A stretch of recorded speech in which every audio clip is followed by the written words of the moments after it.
ओम शांति। ओम शांति। ओम शांति। ओम शांति।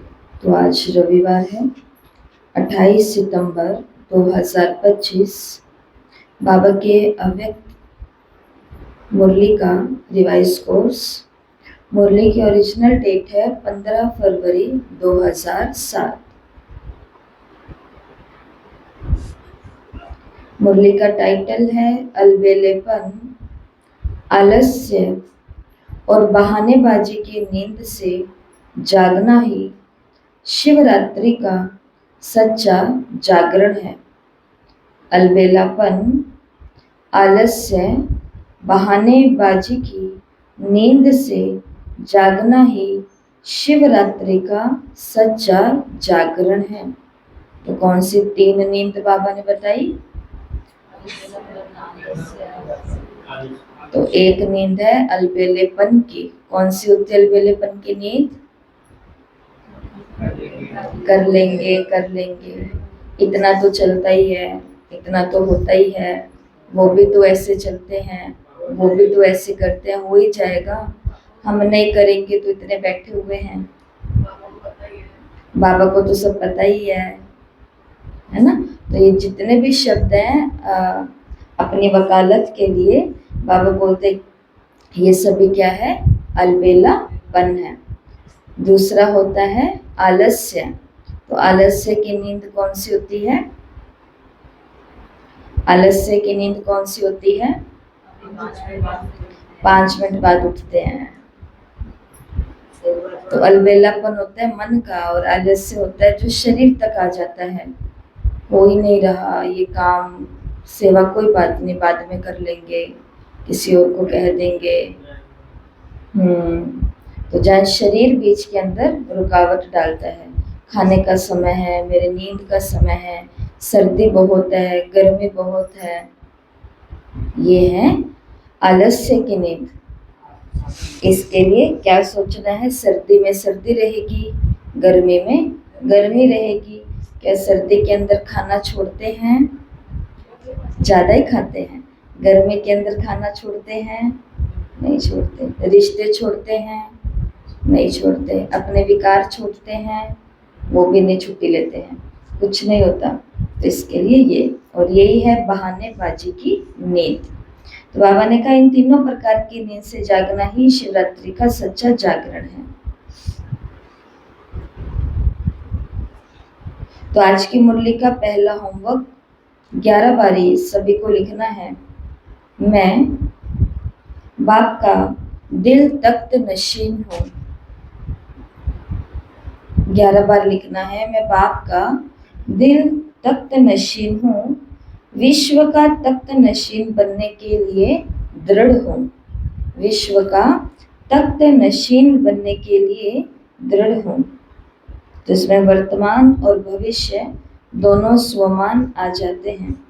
अगले होमवर्क मुरली के लास्ट में।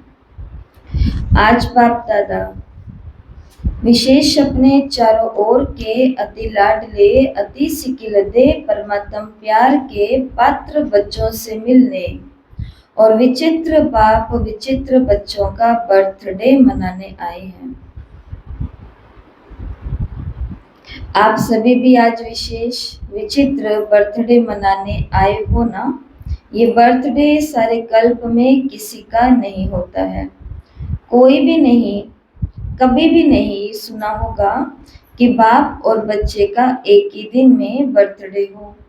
तो आप सभी बाप का बर्थडे मनाने आए हो, वह बच्चों का भी मनाने आए हो, क्योंकि सारे कल्प में परमात्मा बाप और परमात्मा बच्चों का इतना अथाह प्यार है जो जन्म भी साथ साथ है। बाप को अकेला विश्व परिवर्तन का कार्य नहीं करना है, बच्चों के साथ साथ करना है। ये अलौकिक साथ रहने का प्यार, साथी बनने का प्यार इस संगम युग में ही अनुभव करते हो। तो कौन से 2 प्यार? अलौकिक साथी का, साथ रहने का प्यार, तो साथी और साथी बनने का प्यार। बाप और बच्चों का इतना गहरा प्यार है, जन्म भी साथ में है, और रहते भी कहाँ हैं, अकेले या साथ में। हर एक बच्चा उमंग उत्साह से कहते कि हम बाप के साथ कंबाइंड हैं। कंबाइंड रहते हो ना, अकेले तो नहीं रहते हो, नहीं रहते। कल की अव्यक्त मुरली किसने पढ़ी थी? 1 नवंबर 1981 की रात वाली तो थी 3 नवंबर 1981 की, जिसे आज हम करेंगे। कल की मुरली जो हुई नहीं थी, लेकिन हमने पहली रात को भी पढ़ ली और कल रिकॉर्डिंग भी आप सभी को भेजी है। किस किस ने पढ़ी है? 2 जनों ने। तो क्या था उसके अंदर? बाबा ने कहा, जिस बात पर हम यहाँ रुके हैं, कि तुम कौन हो? खुदाई खिदमतगार हो। विघ्न क्यों आते हैं? मेहनत क्यों करनी पड़ती है? परिस्थितियां क्यों आती है? परिवर्तन क्यों नहीं हो रहा है? उसके कारण बाबा ने 2-3 कारण बताए। पहला कारण क्या बताया? खुदा और खिदमत दोनों को जुदा कर देते हो। खाली खिदमत में लगे हुए हो, खुदा को जुदा कर दिया, अर्थात अकेले अकेले कर रहे हैं। पढ़ रहे हैं तो भी अकेले, तो वो पढ़ना भी बोरिंग लगने लगेगा। सेवा कर रहे हैं तो भी अकेले, तो सेवा में अनेकों का सामना करना पड़ेगा, बहुत पेपर आते हैं। फिर हम किसी आत्मा को परिवर्तन करना चाहते हैं, उनको ज्ञान में लाना चाहते हैं, उनकी बुरी आदतें छुड़ाना चाहते हैं, आदि आदि अनेक प्रकार की बातें हैं। वो भी काम सिद्ध नहीं होते हैं, किसी के बहुत जल्दी हो जाते हैं और किसी के नहीं होते हैं। नहीं होने का कारण बाबा ने मुरली में बताया कि वो काम भी तुम अकेले अकेले कर रहे हो। उसमें भी बाबा खुदा की खिदमत है ये नहीं समझ रहे हो। दूसरा कारण बाबा ने क्या बताया? खिदमत करते समय या तो ये समझते हो कि मैं सिर्फ सेवाधारी हूँ, ये भूल जाते हो कि मैं ईश्वरीय सेवाधारी हूँ। पहला विघ्न का कारण है, खुदा को ही जुदा कर देते हैं, भूल ही जाते हैं कि ये बाबा की सेवा है, ये बाबा का कार्य है, ये बाबा का घर है, ये बाबा की बच्चियां हैं, ये बाबा का परिवार है, भूल जाते हैं। दूसरा कारण विघ्नों का, और वो है कि खुद को या तो सेवाधारी समझते हैं कि मैं कौन हूँ, सेवाधारी हूँ, ये भूल जाते हैं कि मैं ईश्वरीय सेवाधारी हूँ, ईश्वर के मत पर हूँ। सर्वेंट हूँ याद रखते हैं, बाबा ने कहा गॉडली सर्वेंट हूँ, ये भूल जाते हैं कि भाई भगवान की आज्ञा मिली है, इनकी आज्ञा नहीं मिली है मुझे ये सेवा करने के लिए। और तीसरा जो विघ्नों का कारण बाबा ने बताया, जिसके कारण सफलता नहीं होती है, मुरली का टाइटल ये था ना, सेवा की सफलता की कुंजी, ये मुरली का टाइटल था। तो फिर तीसरा कारण बाबा ने बताया, और वो था या तो आ जाता है अभिमान कि मैं ये करता हूँ, मैंने ये सहयोग किया, मैं ये कराती हूँ, या फिर हो जाता है अपमान। अपमान के बाबा ने कुछ डिटेल नहीं बताई, बस इतना बोला कि अपमान के अलग अलग रूप आते हैं, अलग अलग तरीके से आते हैं।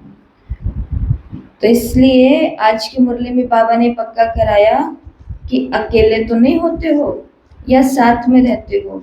हर एक बच्चा उमंग उत्साह से कहते हैं कि हम बाप के साथ कंबाइंड हैं। कंबाइंड रहते हो ना, अकेले तो नहीं रहते हो। साथ जन्म है, साथ रहते हैं, और आगे भी क्या वायदा है? साथ हैं, साथ रहेंगे, साथ चलेंगे अपने स्वीट होम में। इतना प्यार कोई और बाप बच्चों का देखा है? कोई भी बच्चा हो, कहाँ भी हो, कैसा भी हो, लेकिन साथ है और चलने वाले हैं। तो ऐसा ये विचित्र और प्यारे ते प्यारा जन्मदिन मनाने आए हो, चाहे सन्मुख मना रहे हो, चाहे देश विदेश में, चारों ओर एक ही समय साथ साथ मना रहे हो। बाप दादा चारों ओर के बच्चों की कैसे सभी बच्चे उमंग उत्साह से दिल ही दिल में वाह बाबा, वाह बाबा, वाह बर्थडे का गीत गा रहे हैं। तो बाबा को बहुत बहुत बहुत खुशी होती है देश विदेश में सब जगह बच्चों को देखकर, जब कोई भी कार्यक्रम बच्चे उमंग उत्साह में आकर के सेलिब्रेट करते हैं, वाह वाह करते हुए सेलिब्रेट करते हैं।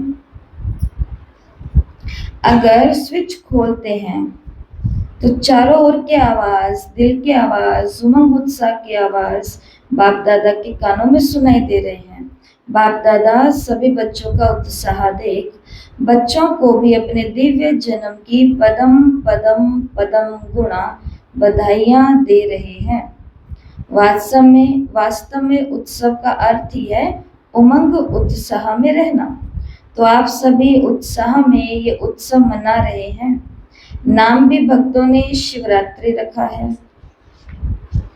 तो सुबह जिन्होंने संगठन में अमृत वेला किया था, कौन से स्वमान का सभी ने किस देवी का, किस दिव्यता का आह्वान किया था? उमा देवी हो। दुखी और अशांत, दुखी और हताश मनुष्य आत्माओं में उमंग उत्साह भरने वाली मैं उमा देवी हूँ। संसार इसी में ही जा रहा है। घर के अंदर सब कुछ होने के बाद भी, मतलब छत है, खाने के लिए खाना है, कहते हैं ना संसार में एक बात जो अब हम उम्र के साथ बड़े होते तो समझ में आती है, सुनते तो कब से आए हैं, लेकिन समझ में अब बातें आती है। कहते हैं कि आवश्यकताएं भगवान सबकी पूरी करता है और इच्छाओं का कभी अंत होता नहीं है। तो इंसान ये जो आज दुखी है, ये जो हताश है, ये जो मायूस है, भगवान मिलने के बाद, प्रभु मिलन होने के बाद, उत्तम श्रेष्ठ स्थान मिलने के बाद, श्रेष्ठ आत्माएं मिलने के बावजूद भी, खजाने मिलने के बाद भी हम इतने उदास हैं, इतने हताश हैं, इतने मायूस हो जाते हैं, चलते चलते ब्रेक से लग जाते हैं। सही कह रही हूँ या गलत कह रही हूँ? सही कह रहे हैं ना?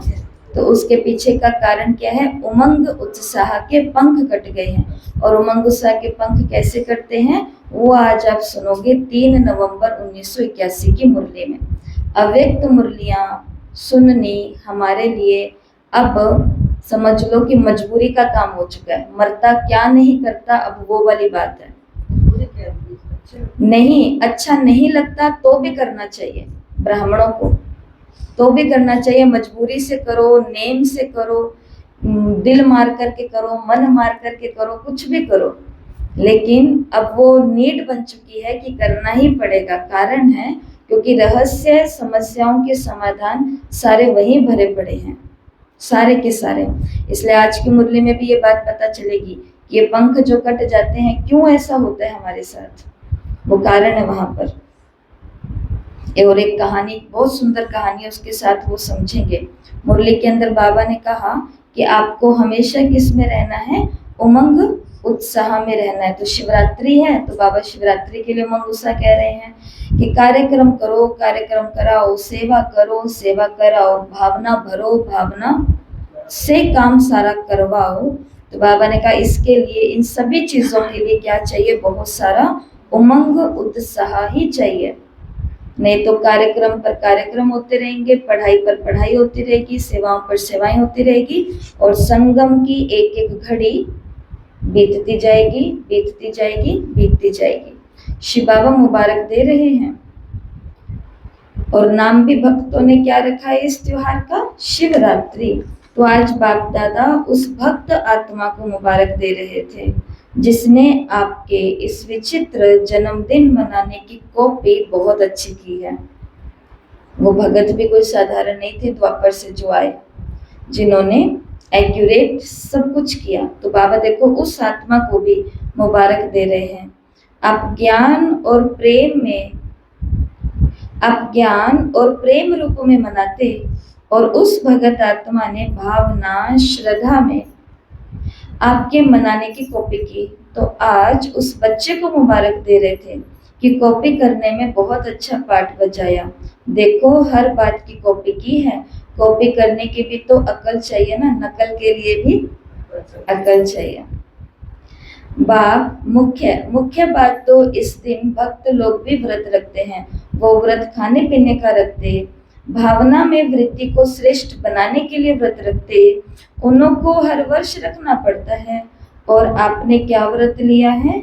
एक ही बारी व्रत लेते हो, वर्ष वर्ष व्रत नहीं लेते हो, एक ही बारी का व्रत है। और वो कौन सा व्रत है?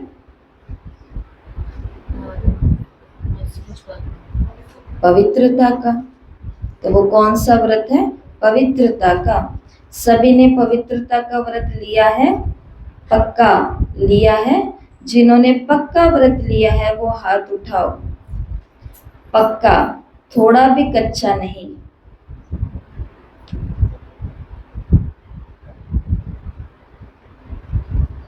बाबा ने कहा, फिर से पूछा, पक्का? अच्छा, दूसरा भी प्रश्न है। अच्छा, व्रत तो लिया, मुबारक हो, लेकिन अपवित्रता के मुख्य 5 साथी हैं, ठीक है ना? कान हिलाओ, बाबा कह रहे मेरे हाँ में हाँ भरो। देखो, जो सुनाने वाला होता है ना, वाचक, उसको भी उमंग उत्साह तभी आता है जब श्रोतागण जो होते हैं वो कान हिलाते रहें। तो बाबा से बड़ा जो सुनाने वाला है ना? भक्ति में भी जब कहानियां सुनते हैं ना व्रत में, तो पहले ही बता देते हैं हंकारा बनना पड़ेगा। हंकारा, पार्वती जी का यही तो हुआ था। अमर कथा सुनने के लिए बैठी तो नियम यही था कि बीच बीच में हंकारा भरते रहना। तो पार्वती जी को तो नींद आ गई, उसके बदले हंकारे किसने भरे? कबूतर ने भरे, इसलिए आज उसकी भी पूजा होती है। तो हंकारा भरना जरूरी है। तो बाबा ने कहा, देखो, पवित्रता को तो व्रत लिया, उसकी मुबारक क्या है, लेकिन अपवित्रता के मुख्य 5 साथी, ठीक है ना? कान दिलाओ। अच्छा, क्या 5 का व्रत लिया? तो बाबा ने पवित्रता केवल ब्रह्मचर्य को नहीं बोला है, इससे ये सिद्ध होता है बाबा ने काम, क्रोध, लोभ, मोह, अहंकार या 2-3 का व्रत लिया है, क्योंकि जहाँ पवित्रता है वहां अगर अंश मात्र भी अपवित्रता है तो क्या संपूर्ण पवित्र आत्मा कहा जाएगा? और आप ब्राह्मण आत्माओं की तो पवित्रता ब्राह्मण जन्म की प्रॉपर्टी है, पर्सनैलिटी है, रॉयल्टी है। तो चेक करो कि मुख्य पवित्रता के ऊपर तो अटेंशन है, लेकिन संपूर्ण पवित्रता के लिए बाकी और भी जो साथी हैं उनको हल्के में तो नहीं छोड़ा है। छोटों से प्यार रखा है और बड़े को ठीक किया है। तो क्या बाप की छुट्टी है कि और 4 जो हैं उन्हें भल साथी बनाओ? पवित्रता सिर्फ ब्रह्मचर्य को नहीं कहा जाता, लेकिन ब्रह्मचर्य के साथ ब्रह्मचारी बनना है। ब्रह्मचारी का मतलब ब्रह्मा का आचरण। क्या ब्रह्मा बाबा कभी कोई व्यर्थ संकल्प, विकल्प, ऐसा वैसा किसी में भी नहीं। अर्थात पवित्रता का व्रत पालन किया। कई बच्चे रूरियान में कहते, रूरियान तो सभी करते हैं ना, तो बहुत मीठी मीठी बातें करते हैं, कहते हैं बाबा मुख्य तो अच्छा है ना, माना ब्रह्मचर्य की धारणा तो बाबा अच्छी है ना, बाकी छोटे छोटे तो ऐसे कभी मनसा संकल्प आ ही जाते हैं। मनसा में आते हैं, वाचा में नहीं आते, और मनसा को तो बाबा कोई देखता नहीं है। ये मेरे कहाँ आ रहे हैं? मन में ही आ रहे हैं। बाबा कोई देख नहीं रहा तो मैं डिसर्विस भी नहीं कर रहा। मनसा में आते हैं, वाचा में नहीं आते। और कई फिर कहते हैं कि छोटे छोटे बाल बच्चों से प्यार होता है ना, तो इन चारों से प्यार हो जाता है, क्रोध आ जाता है, मोह आ जाता है, चाहते नहीं हैं, आ जाता है। बाप दादा कहते हैं कोई भी आता है तो आपने दरवाजा खोला है तभी तो आता है ना। रेगिस्तान के अंदर एक यात्री जा रहा था और जो यात्री था उसके साथ में एक ऊंट भी था, लेकिन रात्रि का समय था और तेज तूफान आने लगा। संध्या का समय था, शाम का। तो यात्री ने सोचा कि तूफान तेज आ रहा है, क्यों ना यहीं पर ही तंबू टेंट लगा करके रुक लिया जाए। तो वहां पर वो टेंट सेट करता है और बाहर खूंटे पर ऊंट को बांध देता है, वो बैठ जाता है और अंदर टेंट के अंदर खुद चला जाता है। अब जो ऊंट होता है वो बहुत चंचल, बहुत नटखट होता है, वो बदमाशी करता है, वो शरारत करता है। क्या करता है कि अंदर जब यात्री, उसका मालिक सो रहा होता है, तो वो आवाज लगाता है, मालिक मालिक मालिक मालिक मालिक मालिक। तो मालिक उठता है, मालिक बोलता है हाँ क्या हुआ? तो वो ऊंट आके से बोलता है कि मालिक बाहर रेत का बहुत तेज तूफान आ रहा है, मेरे नाक के अंदर रेत जा रही है, मुझे भी अंदर ले लो। अब अंदर टेंट था, वो तो छोटा सा था, तो ऊंट कैसे आता उसके अंदर? तो मालिक बोलता है कि अच्छा ठीक है। मालिक उसके अंदर एक छेद कर देता है छोटा सा टेंट के अंदर। और उस ऊंट को बोलते हैं कि तुम्हारी नाक किसके अंदर डाल लो, टेंट के अंदर आ जाएगी ना, तो फिर रेत नहीं आएगी। वो कहता है मेरे नाक में जा रही है रेत। ठीक है, अब मालिक फिर सो जाता है। थोड़ी देर के बाद वो ऊंट फिर से कहता है मालिक मालिक मालिक मालिक। मालिक कहता है कि क्या हो गया फिर से? तो कहता है कि मालिक रेत का तूफान बहुत तेज से आ रहा है, ये मेरे पूरे मुंह पर आ रहा है, आंखों में जा रहा है। तो मालिक थोड़ा सा छेद को और बड़ा कर देता है और ऊंट को बोलता है कि तुम अपना मुंह अंदर घुसा लो, कोई बात नहीं। अब फिर मालिक विश्राम करने लग जाता है। फिर थोड़ी देर के बाद, क्योंकि वो नटखट है, तो वो फिर से बोलता है मालिक मालिक मालिक मालिक। मालिक बोलता है कि अब चुपचाप पड़े रहो, क्या कुछ नहीं करना है अब। वो कहता है पर तूफान बहुत तेज है। मालिक बोलता है कि नहीं। वो बोलता है पर मालिक बहुत ज्यादा तेज है, मेरे से सहा नहीं जा रहा, मेरे कानों में सब जगह जा रही है ये रेत, में उड़ ही ना जाऊं कहीं पर। तो मालिक बोलता है कि अच्छा कोई बात नहीं।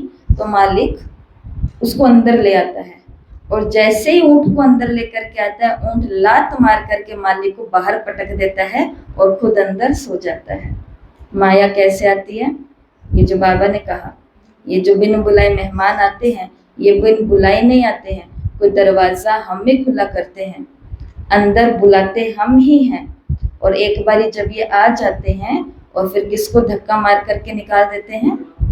हमें निकाल देते हैं। देशों के अंदर जब आक्रांति आते हैं या फिर हमलावर आते हैं, तो वो कैसे आते हैं? उनको आने का कोई ना कोई रास्ता हम ही देते हैं।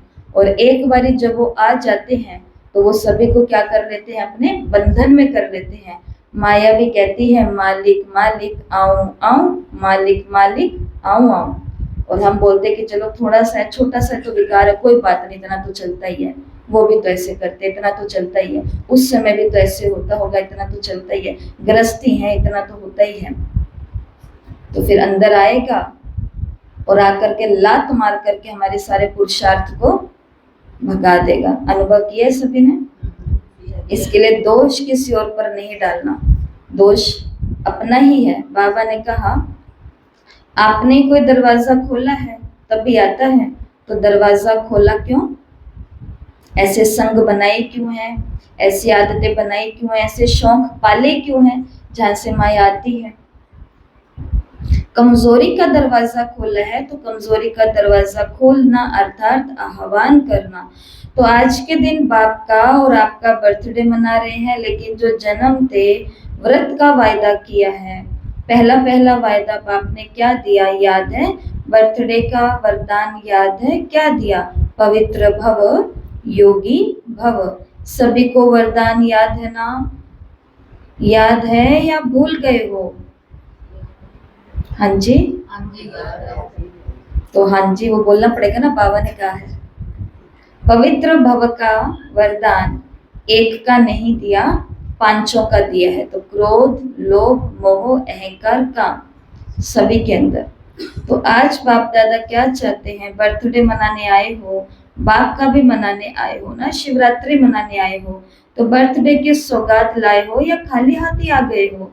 70 साल स्थापना के समाप्त हो रहे हैं, याद है ना? 70 वर्ष सोचो, चाहे आप पीछे आए हो लेकिन स्थापना के 70 वर्ष हो गए हैं, चाहे अभी आए हो लेकिन स्थापना के कर्तव्य में आप सभी साथी हो ना, साथी तो हो ना। चाहे आज पहली बारी आए हो, जो मधुबन में पहली बारी आए हैं मिलने के लिए, वो लंबा हाथ उठाओ। बाबा ने कहा अच्छा, आप सभी को चाहे अभी 1 साल हुआ है, 2 साल हुआ है, लेकिन अपने को क्या कहलाते हो? ब्रह्मा कुमारी, ब्रह्मा कुमार या पुरुषार्थी कुमार, पुरुषार्थी कुमारी, क्या कहलाते हो? कोई अपने को पुरुषार्थी कुमार कहते हैं क्या? ब्रह्मा कुमार का ही साइन लगाते हो ना? सभी बीके लिखते हो या पीके लिखते हो? बीके का मतलब पुरुषार्थी कुमार, बीके का मतलब ब्रह्मा कुमार। तो बाबा ने कहा नाम के आगे बीके लिखते हो या पीके लिखते हो? बीके। क्या लिखते हो? या लिखते ही नहीं हो, कुछ सीधा ही नाम लिखते हो? इसमें भी नशा चाहिए। हमारा नाम अकेला कहीं भी नहीं होना चाहिए सिवाय साइन के। साइन जो चल रहे हैं वो चलते हैं, उसमें भी कई चेंज करा लेते हैं, साइन तो अलग बात होती है, परंतु उसके अलावा कोशिश करो कि हमें हमेशा ये कॉन्शियस रहे, भान रहे कि मैं बीके हूँ, बीके। तो सभी बीके ही लिखते हो या पीके लिखते हो पुरुषार्थी कुमार? तो वायदा क्या है? देखो बाबा भी निमोनिक सेट करते हैं, साथ रहेंगे, साथ चलेंगे, कंबाइंड रहेंगे। तो कंबाइंड में समानता तो होनी चाहिए ना। उस दिन की मुरली में सुना ना कि कंबाइंड रहना होता है तो उसके जैसा समान होना होता है। अगर उसने चमकीली ड्रेस पहनी है तो उसकी भी चमकीली ड्रेस होनी चाहिए, काली और दाग वाली नहीं होनी चाहिए। अगर वो हल्का है तो साथ वाला भी हल्का ही होना चाहिए। तो बाबा ने कहा कंबाइंड रहो तो समानता होनी चाहिए।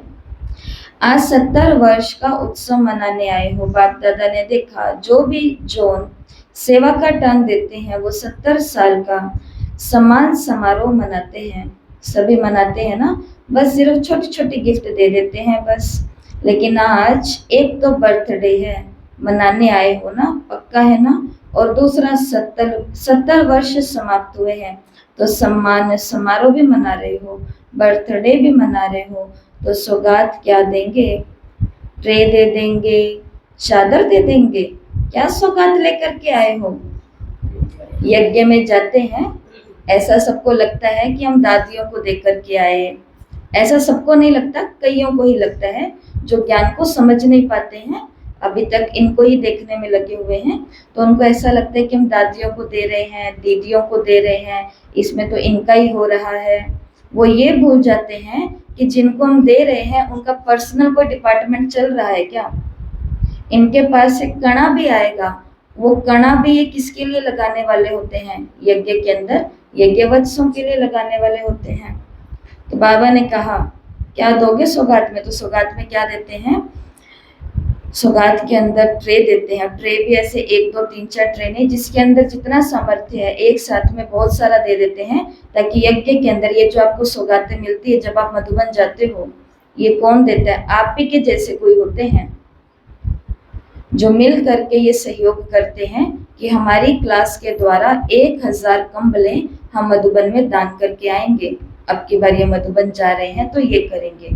हम सभी के सहयोग से इतना 1000 चीजें हम ये दे करके आएंगे, इतनी सैकड़ों चीजें ये दे के आएंगे, या इतनी 10 20 21 51 चीजें ये दे करके आएंगे। बहन बेटियों के पास जाते हैं तो शगुन लेकर के जाते हैं ना, ऐसे ऐसे, तो ये बातें होती है। तो बाबा ने कहा क्या सौगात लेकर के आए हो? ट्रे दे देंगे, चादर दे देंगे, क्या सौगात लाए हो? चलो चांदी का गिलास दे देंगे। लेकिन आज के दिन बाप दादा की शुभ आशा है अपने आशाओं के दीपकों के प्रति। वो शुभ आशा कौन सी है बताएं? बताना व सुनना। माना क्या है? एक कान से सुनना और दिल में समा देना। ऐसे निकालते तो नहीं हो ना, इतना तो नहीं है, लेकिन दिल में समा देते। तो आज के दिन वो शुभ आशा बताएं। पहली लाइन वाले बोलो कांध हिलाओ, टीचर्स कांध हिलाओ। अच्छा झंडा हिला रहे हैं। डबल फॉरेनर्स बताएं। अपने को बांधना पड़ेगा तभी कहो हाँ, ऐसे नहीं कहो, क्योंकि 70 वर्ष तो बाप दादा ने भी अलबेलेपन, आलस्य और बहानेबाजी के बहुत खेल देख लिए हैं। बाबा ने कहा करते नहीं हैं, केवल हाँ हाँ कर देते हैं। तो बाबा ने कहा और फिर बाबा क्या देखते हैं? काम सारे रुके पड़े हैं, अलबेले, आलस्य और बहानेबाजी के। चलो 70 नहीं तो 50 40 30 20 वर्ष वाले हुए। लेकिन इतना समय भी ये 3 खेल तो बच्चों ने खूब देखे हैं। तो आज के दिन भगत जागरण करते हैं, सोते नहीं हैं। तो आप बच्चों का भी जागरण कौन सा है? कौन सी नींद में घड़ी घड़ी सो जाते हो? तो कौन सी 3 नींदें बाबा ने बताई है? अलबेलापन, आलस्य और बहानेबाजी की नींद में आराम से सो जाते हो। तो आज बाप दादा इन तीनों बातों का हर समय जागरण देखना चाहते हैं। ये है बाबा की गिफ्ट। बाबा ने कहा मत दो चांदी की गिलासें, मत दो चदरे, मत दो ट्रे, कुछ भी मत दो, लेकिन कम से कम ये आलस्य, अलबेलापन और बहानेबाजी की नींद तो दे दें। ऐसा लेकिन बाबा की विशेषता यही है कि बाबा ने कुछ भी देने के लिए मना नहीं किया है, क्योंकि बाबा को पता है कि मना कर दूंगा तो बच्चे कहेंगे बाबा ने तो मना ही कर दिया था, ये देना ही नहीं है, सिर्फ आलस अलबेलापन ही देना है। और भगवान को पता है कि अगर देंगे नहीं तो यज्ञ से बाकियों तक पहुंचेगा कैसे और इनका भाग्य कैसे बनेगा।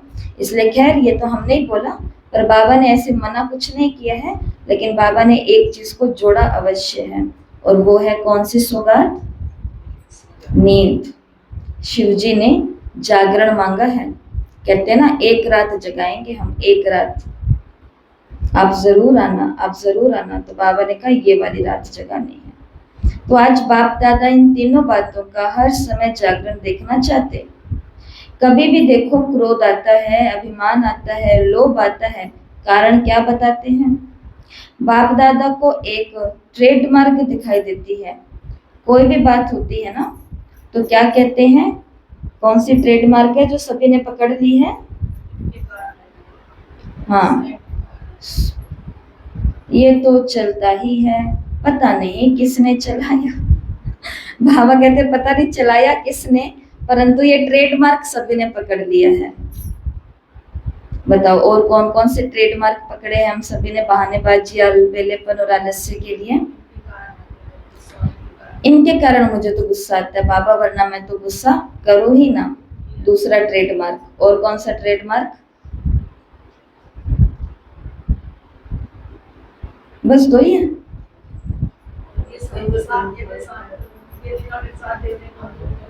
हाँ, कि बाबा मैं तो खूब पुरुषार्थ करा दूं, खूब क्लास करा दूं, परंतु मेरे तो साथ ही कोई नहीं देता है। मैं सेवा तो बाबा खूब कर दूं, परंतु मेरे तो साथ ही नहीं है, मैं क्या सेवा करूं? ये बहाने हैं, स्पष्ट बहाने हैं। जिसको मरना होता है वो अकेला मरता है, दो चार को साथ लेकर के थोड़ी ना मरता है। अकेले कोई रास्ते पर चलना पड़ता है, देखा देखी वाले तो अपने आप आएंगे। शुभ काम शुरू करना होता है वो एक को करना होता है, दूसरे तीसरे के अंदर भाव तो अपने आप पैदा होते हैं जिसके अंदर होने होते हैं। तो ये भी बहाना है। तो कौन सा ट्रेडमार्क है कि बाबा ड्रामा में जितना पार्ट है उतना ही मेरे को मिलेगा? दीदियां बोलती है थोड़ा और पुरुषार्थ करो। नहीं बहन जी, हमारा ड्रामा में इतना ही पार्ट है, हमसे तो ये समझ ही नहीं आता है हमको। तो आपके इस अव्यक्त मुरलियों की भट्टी जो इतने महीनों से चल रही है, लगभग साल हो जाएगा उसको नवंबर अक्टूबर लास्ट के अंदर। तो कल परसों बाहर से एक माता आए जो आपके इस भट्टी का हिस्सा है, और उन्होंने इतना अच्छा एक्सपीरियंस शेयर किया, बस हम रिकॉर्ड नहीं कर पाए क्योंकि वो अचानक आए और अचानक ही उनके साथ मुलाकात हुई थी। तो इतनी सुंदर उन्होंने बात बताई, कहते कोरोना के अंदर अव्यक्त मुरलियां इतनी लाई हुई थी, सारे सेट 2017 तक सारे के सारे, लेकिन अव्यक्त मुरलियां उठाते थे, पढ़ते थे और पढ़ करके बंद कर देते थे। धीरे धीरे धीरे पढ़ना ही बंद हो गया, वो उमंग वो नशा होता ही नहीं था, ठीक है, घर के काम और ये सब चीजें। लेकिन जैसे हमें ये मालूम पड़ा कि कोई है जो अव्यक्त मुरलियां करा रहे हैं, फिर से कहते भाई जी की भी हुई थी तो हमने शुरू की थी, लेकिन फिर वो बीच के अंदर रह गई। और फिर जब पता चला कि ये खास माताओं के तरीके से डिजाइन हुआ है, इजी कर करके, तोड़ मरोड़ करके, कुछ बातें निकाल करके, कुछ बातें छोड़ करके, ऐसे, तो कहते हैं कि तब से लेकर के अब तक मैं वो अव्यक्त मूल्यों का कर रही हूँ। और कहते हैं आप चिंतन के लिए होमवर्क देते हो, तो जब शुरू में करने के लिए बैठते थे तो दिमाग ही नहीं चलता था, लगता था ये क्या दे दिया, कैसे होगा। लेकिन एक दूसरे को उस ग्रुप के अंदर देखते देखते, जिनके होमवर्क आते, कुछ के उन्होंने नाम भी लिए कि इनके होमवर्क मैं देखती हूँ, होमवर्क देखते देखते अब मेरी बुद्धि ऑटोमेटिक ही चलने लगी। और उनकी उम्र लगभग 60 से तो थोड़ी ज्यादा ही ऊपर है। इस उम्र के अंदर आकर के वो अव्यक्त मूल्यों का पुरुषार्थ कर रहे हैं। कहते हैं मैं रेगुलर अमृत वेला कर रही हूँ जो क्लास के अकॉर्डिंग चल रहा है, रेगुलर वाणी पढ़ रही हूँ, रेगुलर होमवर्क कर रही हूँ, रेगुलर साकार मुरली का होमवर्क कर रही हूँ, रेगुलर रात्रि की क्लास कर रही हूँ, एक्यूरेट मेरा सब कुछ चल रहा है। तो ये एक्सपीरियंस है। तो ये भी एक अच्छा, तो ये तो सब बहाने होते हैं कि मेरे साथी नहीं है, मेरे क्लास वाले नहीं सुनते हैं, या हमारी टीचर नहीं मानती है, मैं तो ये करना चाहती हूँ, हमारे घर वाले साथी नहीं है, हमें तो टाइम ही नहीं है। ये सारे ट्रेडमार्क हमने लगाए हैं। बाबा तो मुझे देख ही रहा है, मैं बाबा को तो याद रखता ही हूँ, बाबा को थोड़ी ना मैंने हाथ छोड़ा है, बाबा तो मेरे साथ ही है, ये सभी हमने क्या लगाए हैं? सेवाओं से, साथियों से, ग्रुप से, समर्पण से बचने के ट्रेडमार्क हैं। तो बाप दादा ट्रेडमार्क देखते हैं। बाबा ने कहा ये चलता तो है, ये चला तो दिया किसी ने, पर किसने चलाया? लेकिन शब्द यही कहते हैं ये तो होता ही है, ये तो चलता ही है, ये कोई नई बात थोड़ी है, ये तो यज्ञ में होता ही है, हम थोड़ी ना पहली बार ऐसा कर रहे हैं, ये तो होता ही है। बाबा ने कहा ये क्या है? ये अलबेलापन नहीं है, ये भी तो करता है। मेजॉरिटी क्रोध से बचने के लिए ये किया, तब ये हुआ। मैंने रॉन्ग किया ये कभी नहीं कहेंगे, इसने ये किया फिर ये हुआ ना, ऐसा कहेंगे। दूसरे पर दोष रखना बहुत सहज है, ये ना करें तो नहीं होगा, और बाप ने जो कहा वो नहीं होगा, वो करें तो होगा। बाप की श्रीमत पर क्या क्रोध को खत्म नहीं कर सकते हो? आजकल क्रोध का बच्चा, कौन सा बच्चा है आजकल क्रोध का? और वो है रोग। शिष्य गुरु के ऊपर, स्टूडेंट टीचर के ऊपर, बच्चे माँ बाप के ऊपर, जिज्ञासु ईश्वरीय सेवाधारियों के ऊपर क्या चलाते हैं? रोग चलाते हैं। क्रोध तो नहीं कर सकते तो रोग। बाबा ने कहा आजकल क्रोध का बच्चा है रोग, और रोग भी भिन्न भिन्न प्रकार से हैं। तो आज 4 का भी व्रत लेंगे। जैसे पहली बात का विशेष दृढ़ संकल्प मेजॉरिटी ने किया है, तो पहली बात कौन सी है? किसका व्रत लिया है? पवित्रता का। क्या ऐसे ही बाकी 4 का भी संकल्प करेंगे? ये बहाना नहीं देना कि इसने ये किया तब मेरा हुआ, और बाप जो बार बार कहता है वो नहीं याद रहता। कमाल की बात है, बाबा जो बार बार कहता है वो नहीं याद रहता, पर उन्होंने जो कह दिया वो कितना हमको याद रह जाता है। तो शिव बाबा बोलते हैं कि ऐसे नहीं करना। तो बाबा जो कहता है वो याद नहीं रहता, उसने जो किया वो याद आ गया, तो ये भी तो बहानेबाजी हुई ना। आज बाप दादा बर्थडे की गिफ्ट चाहते हैं, ये 3 बातें, और जो 4 को हल्का कर दिया। तो 3 बातें आलस, अलबेलापन, बहानेबाजी, और 4 बातें जिनको हल्का कर दिया है क्रोध, लोभ, मोह और अहंकार। संस्कार का सामना तो करना ही है, संस्कार का सामना नहीं, ये तो है पेपर। 1 जन्म की पढ़ाई और सारे कल्प की प्राप्ति, आधा कल्प राज्य भाग्य, आधा कल्प पूज्य, सारे कल्प की 1 जन्म में प्राप्ति है, वो भी छोटा सा जन्म। फुल जन्म तो है ही नहीं, छोटा सा है।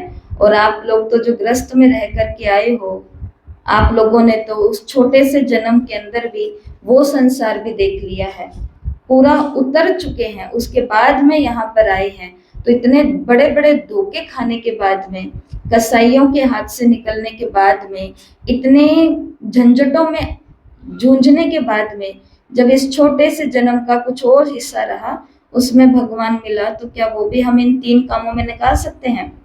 इतना हमारे पास मार्जिन है कि आलस, अलबेलेपन और बहानेबाजी में हम ये संगम निकाल दें? आंखें खोल करके बैठो, मुरली ही आलस अलबेलेपन की चल रही है।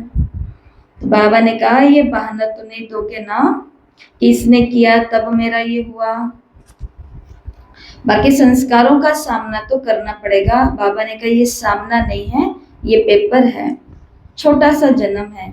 तो क्या आप में हिम्मत नहीं है? हिम्मत नहीं है?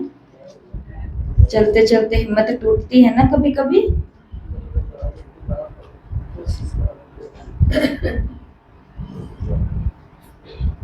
तो हिम्मत टूट जाती है लौकिक में, सांसारिक रीति से, दैहिक रीति से। जब हमारे शरीर में कमजोरी आ जाती है तो इलाज भी किसको करना पड़ता है?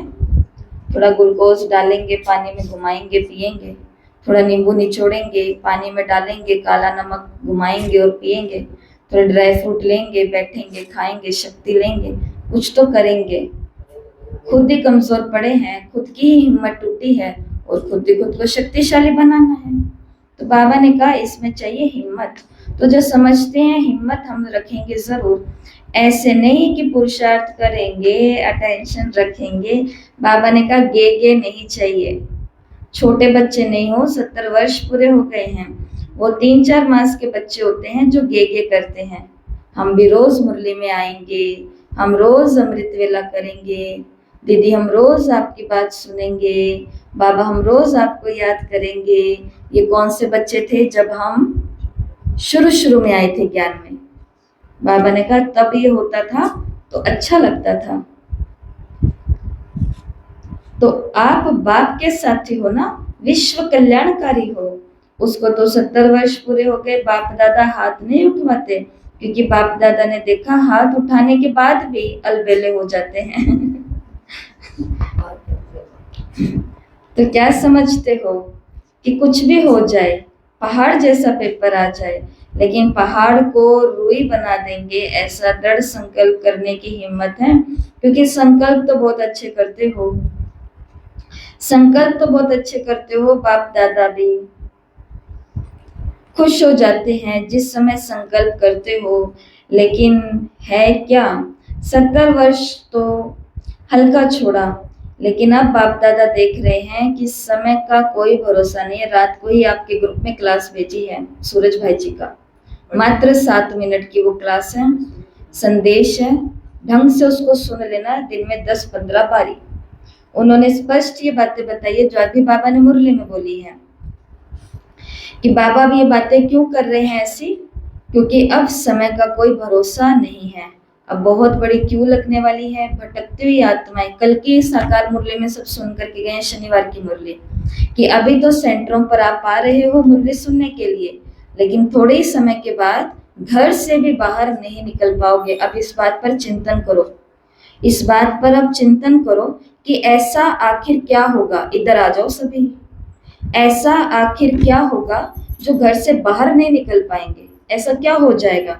उसके लिए भी बाबा ने व्यक्त मुरलियां चलाई है, और वो बाबा के व्यक्त मुरलियां उस क्लास के अंदर सूरज भाई जी भी यही बात कह रहे हैं जो हम भी कहेंगे, कि वो अव्यक्त मुरलियों में ऐसी ऐसी बातें बोली है कि अभी क्लास के अंदर अगर सुना दे तो कईयों के तो यहीं पर ही डर शुरू हो जाएंगे।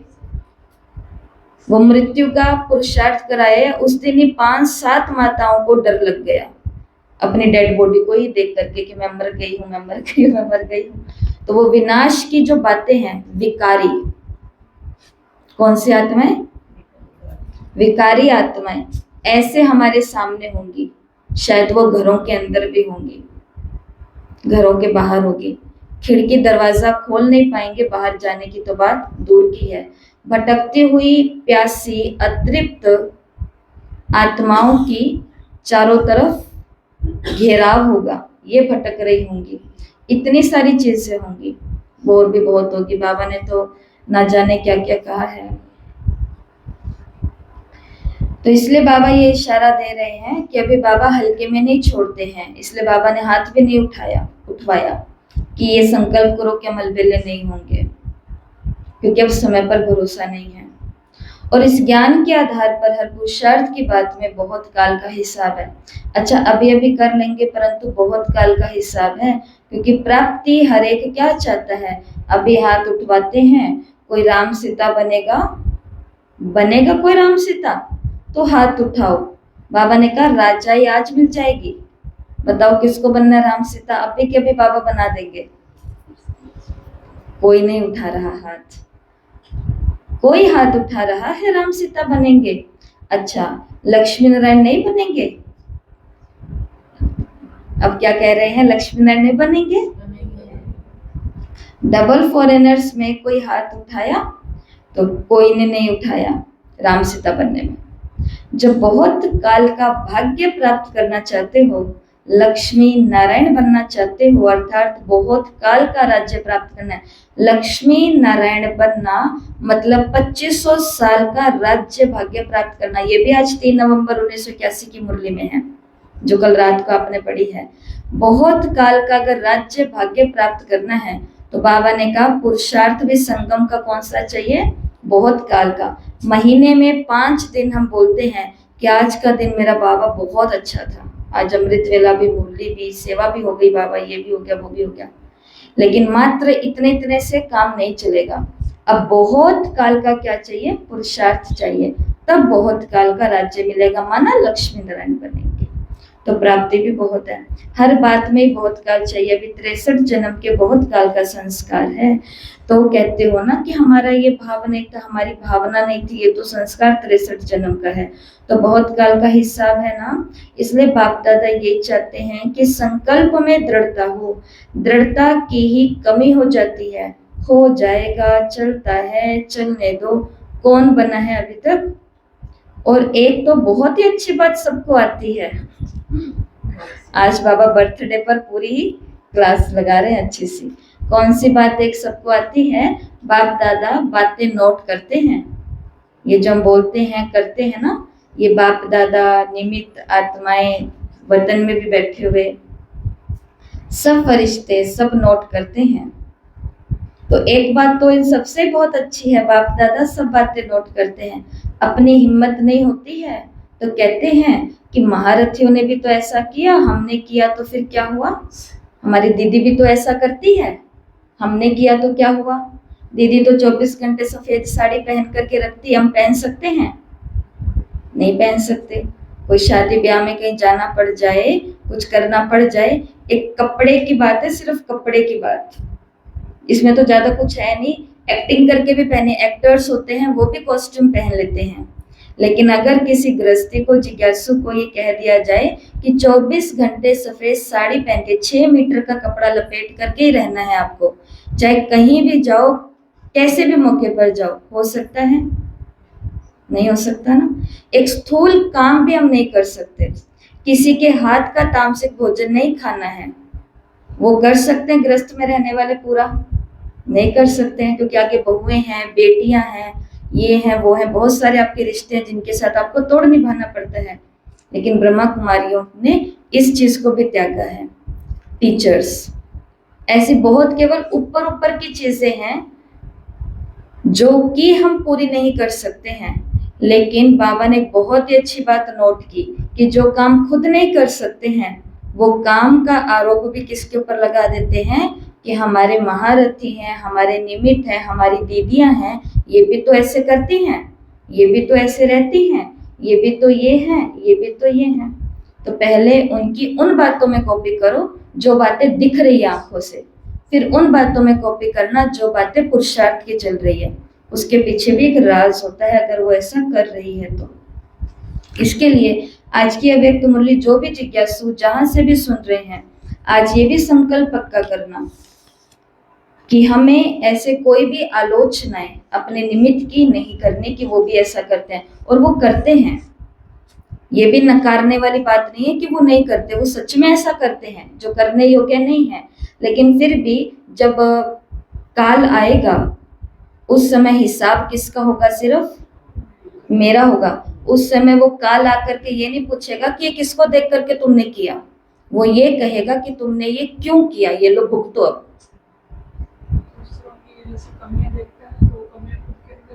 हाँ, कल हमने यही तो बात की थी वहां पर कि दूसरों के गुण देखो कि वाह क्या इन्होंने किया, वाह क्या ये ज्ञान सुनाते हैं, वाह क्या इनको याद रहता है, वाह क्या ये योग है, वाह वाह वाह, वो गुण ऑटोमेटिक हम में आएगा। और दूसरे का अच्छा देख देख करके अंदर ही अंदर हमको घुटन होती है, तो फिर वो अच्छाई हमारे अंदर कभी भी नहीं आ सकती। इसके लिए कमी। तो ये एक चीज बाबा ने बहुत देखी है अच्छी तरीके से। तो दूसरे का देखना तो बाबा ने कहा तो महारथी का नाम क्यों खराब करते हो? बाबा ने कहा उनका नाम क्यों खराब करते हो? दूसरे को देखना तो हमेशा ही सहज होता है, अपने को देखने में ही हमेशा हिम्मत चाहिए होती है। तो आज बाप दादा हिसाब का किताब खत्म कराने की गिफ्ट लेने आए हैं। कमजोरी और बहानेबाजी का हिसाब का किताब बहुत बड़ा किताब बना लिया है, उसको खत्म करना है। तो हर एक जो समझते हैं कि हम करके दिखाएंगे, करना ही है, झुकना ही है, बदलना ही है, परिवर्तन सेरेमनी मनानी ही है, जो समझते हैं संकल्प करेंगे वो हाथ उठाओ। कि हमारी दीदी कुछ भी कर रही हो हमें कोई मतलब नहीं है, मुझे मर्यादा पर रहना है। मेरे जिज्ञासु कुछ भी कर रहे हो, मुझे मर्यादा पर रहना है। जो कहते हैं ऐसा ही होगा। बाबा ने कहा दृढ़ किया या चालू किया है? चालू मतलब काम चलाओ।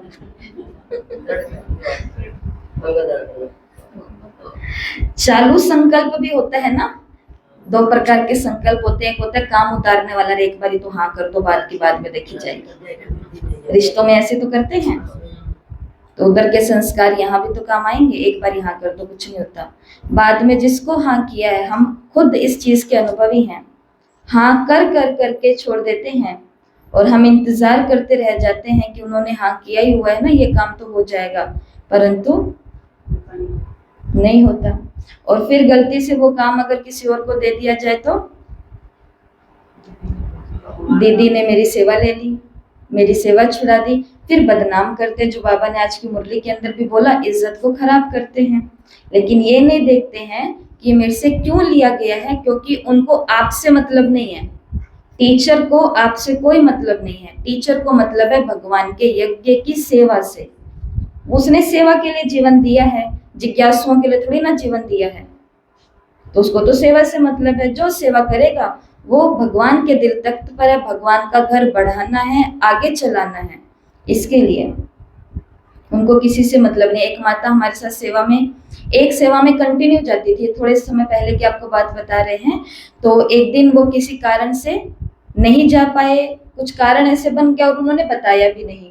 उसी की जगह हाथों हाथ हम दूसरे को बिठा करके ले गए, लेकिन उसका डाउन टू अर्थ नेचर जो है, स्वभाव जो है, सहज स्वभाव, उसको इस चीज की बुरी फीलिंग ही नहीं आई कि भाई मेरी जगह आप क्यों लेकर के गए। उसको बल्कि ये फीलिंग आई कि मेरे से जो आज गलती हुई है वो गलती कभी भी दीदी नहीं होगी, वो गलती कभी नहीं होगी। हमने तो अपना खुद का ही आपको बताया, सेंटर पर थे तो दीदी छोड़ करके चले गए थे एक बारी, क्योंकि तैयार होने में ही 5-7 मिनट लेट हो गए थे, तो छोड़ करके चले गए गाड़ी लेकर के।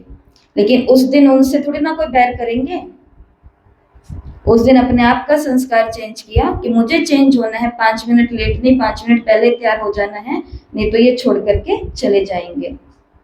ये चीजें होती है चेंज करने की। तो आप सबने दृढ़ संकल्प उठा लिया है, दृढ़ उठाया है, चालू तो नहीं है। मधुबन वाले बड़ा हाथ उठाओ। यहाँ सामने मधुबन वाले बैठे हैं, बहुत नजदीक बैठने का चांस मिलता है। पहली सीट मधुबन वालों को मिलती है। बाप दादा खुश है, पहले बैठे हो, पहले ही रहना है। तो जो नजदीक रहते हैं उनको हमेशा सीट पहले ही मिलती है ना, जो निवासी होते हैं उनको। तो बाबा ने कहा बैठे भी पहले हो और रहना भी पहले ही है। तो आज की गिफ्ट तो बढ़िया हुई ना, बाबा ने बढ़िया गिफ्ट ले ली है आज की, वो देने वालों के ऊपर है। बाप दादा को भी खुशी है क्योंकि आप एक नहीं हो, पीछे आपकी पूरी राजधानी है। एक चेंज होगी ना, उसके पीछे उसकी राजधानी। तो जिस माता का आपको बता रहे हैं, जो फोन से बाहर निकल करके आई अव्यक्त मुरली वाली, उसने बहुत अच्छी बात की। मैंने उनको बोला कि, वो कहते कि दीदी आपको ये विचार आया कैसे अव्यक्त मुरली का? तो मैंने बोला कि बस हम तो खुद ही भट्टियां कर रहे थे, लेकिन हम अपने घर परिवार के अंदर कुछ कुछ माताएं हमें मिलती थी, हम उनको ये दिखाते भी थे कि आप ये वाली भट्टी करो, बहुत अच्छी बातें हैं। तो वो करते करते रुक जाते थे। वो कहते थे कि अंग्रेजी होती है, इंग्लिश है, नहीं हो रहा, या उनको टाइम ही नहीं मिलता था। तो एक बार अमृत वेला ऊपर छत पे करे, तो ऐसे ही अंदर में एक विचार आया नकुल का कि अच्छी चीज है, क्यों ना उसकी कॉपी कर ली जाए और थोड़ा सा उसके अंदर चेंज करके ये शुरुआत ही कर दे, मिल करके करेंगे सारे। तो वो कहती कि दीदी ये इसलिए नहीं हुआ। मैंने कहा कि अच्छा तो ये किस लिए हुआ? तो कहती क्योंकि आपकी भी तो प्रजा आगे तैयार होनी थी ना, आपका परिवार आगे तैयार होना था, आपकी फैमिली तैयार होनी थी, आपके बच्चे आगे तैयार होने थे, इसलिए ये हुआ है। और उस समय मुझे भी रियलाइज हुआ कि बात तो सही है, इसीलिए शायद ये हुआ होगा। तो बाबा को कौन सी टचिंग करनी होती है वो हमें नहीं पता, लेकिन ये बात जरूर पक्की है कि मैं सुधरूंगी तो मेरे पीछे पूरा एक भीड़ है। सुनीता बहन आपके पीछे कौन है? बाबा है इनके पीछे। वीना बहन आपके पीछे कौन है? आपके पीछे भी बाबा है। चंदा बहन, लता बहन, भीड़ है। ममता बहन आपके पीछे कौन है? पूरा संसार है। अव्यक्त मुरली 1977, आपके पीछे पूरा का पूरा विश्व है, एक एक के पीछे। पीछे मुड़ करके देखो, पूरा संसार पीछे है। ये क्या है, दिख गया ऐसे? सीरियसली देखो, पीछे पूरा संसार आपका इंतजार कर रहा है।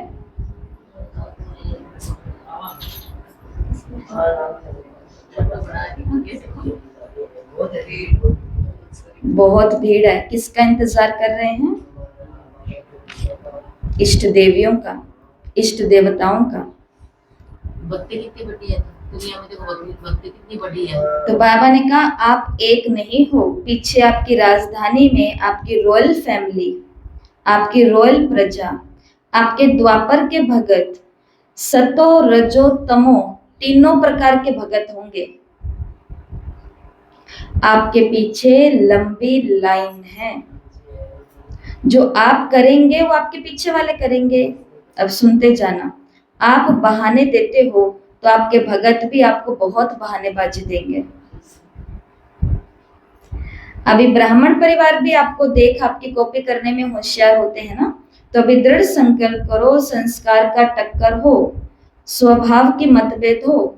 तीसरी बात कमजोरी की होती है, कोई ने किसी के ऊपर झूठी बात कह दी।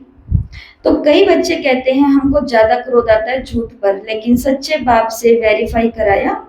सच्चा बाप आपके साथ है तो सारी दुनिया झूठी एक तरफ हो, बाप आपके साथ है, दुनिया तो सच में ही ऐसी ही है। आज ताली बजाएगी, वाह वाह वाह वाह वाह, क्या है ये, आप हमें मिल गए, हमारे तो भाग्य खुल गए, भगवान ही हमें मिल गया। और कल वही हमारे मुंह पर कालिक पोतने में भी देरी नहीं करेंगे। इसके लिए बाबा बोलते हैं, मतलब जीने नहीं देंगे, ऐसे हालात करते हैं और ये भूल जाते हैं कि इनका जीवन किसका है। हम तो गड़बड़ी करेंगे, गड़बड़ी करके अपने अपने घरों में बैठ जाते हैं सभी, लेकिन लेकिन लेकिन वो कहाँ जाएंगे? इसलिए बाबा ने कहा आप जाओ ही नहीं इन बातों के अंदर, बहानेबाजी की बातें कि मैं इनको नहीं ये कराऊंगी वो नहीं कराऊंगी, नहीं। सच्चा बाप आपकी तरफ है, दुनिया झूठी एक तरफ हो। विजय आपकी निश्चित हुई पड़ी है, वरदान है ये मुरली का। कोई आपको हिला नहीं सकता क्योंकि बाप आपके साथ है। कह रहे हैं झूठ है तो झूठ को झूठा ही कर दो ना, बढ़ाते क्यों हो? स्टॉप, बोलो ही नहीं, रूल ही बना दिया जीवन का, चुप। तो वो बात कितनी बढ़ेगी? वो बढ़ेगी ही नहीं। बाबा ने कहा बढ़ाते क्यों हो?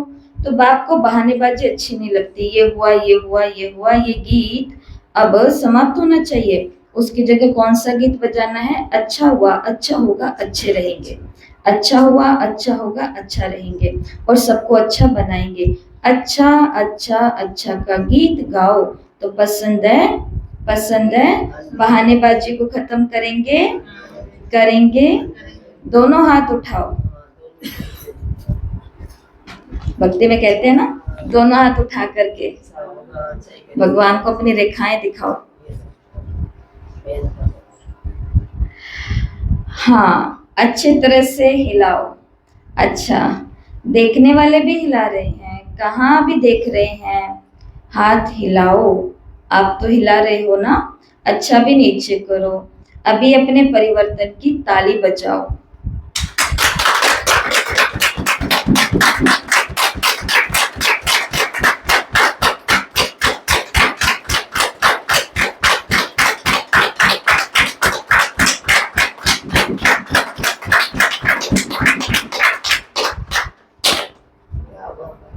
सभी ने जोरदार ताली बजाई।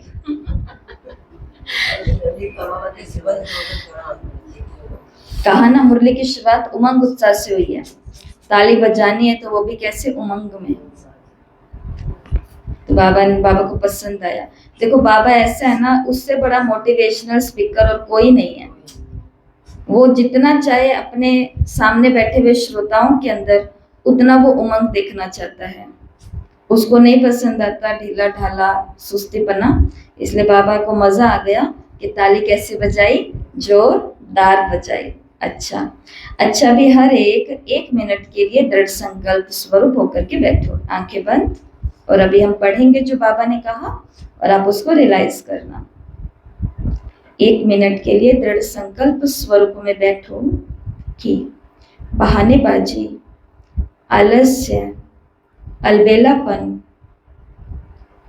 को हर समय दृढ़ संकल्प के द्वारा समाप्त कर बहुत काल का मुझे हिसाब जमा करना है। मुझे कुछ भी नहीं देखना, कुछ भी हो, लेकिन बाप के दिल तख्त नशीन बनना है, विश्व के तख्त नशीन बनना है।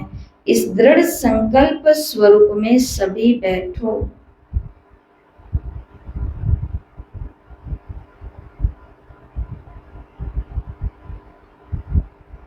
अच्छा, चारों ओर के सदा उमंग उत्साह में रहने वाले, सदा दृढ़ता सफलता की चाबी को कार्य में लगाने वाले, सदा बाप के साथ हर कार्य में साथी रहने वाले, सदा एक नामी एकानामी एकाग्रता स्वरूप में आगे से आगे उड़ने वाले बाप दादा के अति लाडले सिकिलते विशेष बच्चों को बाप दादा का याद प्यार और नमस्ते। हम रूहानी बच्चों की रूहानी माता पिता बाप दादा को याद प्यार नमस्ते, गुड मॉर्निंग, ओम शांति, शुक्रिया बाबा, शुक्रिया। और आज प्यारे बाबा ने हम सभी को वरदान दिया है, हद की सर्व इच्छाओं को त्याग करने वाले, हद की सर्व इच्छाओं का त्याग करने वाले सच्चे तपस्वी मूर्त भव। हद की सर्व इच्छाओं का त्याग करने वाले सच्चे तपस्वी मूर्त भव। हद की इच्छाओं का त्याग कर सच्चे सच्चे तपस्वी मूर्त बनो। तपस्वी मूर्त अर्थात हद के इच्छा मात्रम अविद्या रूप। जो लेने का संकल्प करता है वो अल्प काल के लिए लेता है, लेकिन सदा काल के लिए वो गवा देता है। तपस्वी बनने में विशेष विघ्न रूप यही अल्पकाल की इच्छाएं हैं। अल्पकाल की इच्छाएं हैं, वो हमें समर्पण नहीं होने दे रही है। इसलिए अब तपस्वी मूर्त बनने का सबूत दो, अर्थात हद के मान शान के लेवतापन का त्याग कर विधाता बनो। जो विधातापन के संस्कार इमर्ज होंगे तो अन्य सब संस्कार स्वतः ही दब जाएंगे। स्लोगन है, कर्म के फल की सूक्ष्म कामना रखना भी फल को पकने से पहले खा लेना है। कर्म के फल की शुभ कामना रखना भी कि मैं ये करूंगी और वो ऐसा कहेंगे, मैं ये करूंगी उनको अच्छा लगेगा। तो बाबा ने कहा ये सूक्ष्म कामना रखना भी फल पकने से पहले खा लेना है। और फल पकने से पहले टेस्टी होता है या पकने के बाद टेस्टी होता है? हाँ, फल तो पूरा पका हुआ होगा तभी मीठा लगेगा ना। इसलिए कोई भी अंदर में कामना नहीं रखनी। मैं जो दान पुण्य कर रही हूँ, सेवा कर रही हूँ, वो मैं किसी को दिखाने के लिए नहीं, किसी को जताने के, वो मैं मेरे बाबा के लिए बस, क्योंकि मेरे बाबा ने मुझे कहा है। और आज के अव्यक्त इशारे हैं ज्वाला स्वरूप बनने के लिए। पाप कटेश्वर व पाप हरनी तब बन सकते जब याद ज्वाला स्वरूप होगी। इसी याद द्वारा अनेक आत्माओं की निर्बलता दूर होगी। इसके लिए हर सेकंड, हर श्वास बाप और आप कंबाइंड होकर रहो। कोई भी समय साधारण याद ना हो, स्नेह और शक्ति दोनों रूप कंबाइंड हो। तो योग कैसा करना है? ज्वाला स्वरूप का आग निकलनी चाहिए। उससे क्या होगा? सर्व आत्माओं की निर्बलता दूर हो जाएगी। मतलब हम उनके सामने होंगे और वो कहेंगे कि आप हमारे सामने हो, हमारी ऐसी लगता है कोई कमजोरी हमें है ही नहीं। ऐसा क्लास भेजी। हाँ, तो इतने सुंदर उन्होंने योग करवाया। यही तो बात है। ऐसे ही अब योग हमें अपने आप कनेक्शन जोड़ना है, और ये तो साइंस हमें मदद कर रही है, इसलिए वो क्लास कल भेजी, बहुत अच्छी थी। अंजू बहन